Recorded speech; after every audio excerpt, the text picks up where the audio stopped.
Hello guys, আসসালামু আলাইকুম। আমি চলে আসলাম বাউসি বাজারে। আমাদের এখানে অনেক গরু উঠছে। আজকে কি বলবো আপনাদেরকে, গরু লাগে আমি যাইতেই পারতেছি না, তাই জন্য একটি ভিডিও করলাম, আপনাদের সামনে উপস্থিত করলাম। যে আশা করি ভিডিওটা আপনাদের কাছে ভালো লাগবে। দেখেন আমাদের এখানে প্রচুর মাত্র গরু উঠছে, সে গরুর ভিডিও আপনাদের সামনে তুলে ধরলাম। আর আশা করি ভিডিওটি আপনাদের কাছে ভালো লাগবে। আর আমাদের এখানে সস্তায় গরু বেচা হচ্ছে। দেখেন অনেকগুলো গরু আসছে এই বাজারে আজকে অনেক গরু আসছে। সেই জন্য একটা ভিডিও করলাম যে আজকে আমি যাইতে পারতেছি না। দেখেন এই পাঁচটা আমাদের গরুর অভাব নাই।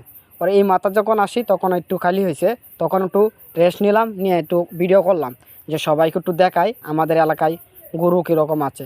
দেখুন রেত্রুকোনা পরে দুইটা গরুর বাজার হচ্ছে, একটা হচ্ছে এই যে এখানে বাউসি ইউনিয়ন পরিষদ, আর একটা হলো বারাট্টা নয়াডি বাজার। এই দুইটা বাজারে কিন্তু আমরা সারা বাজার, এই দুইটা বাজার রেত্রুনের ভিতরে হয়।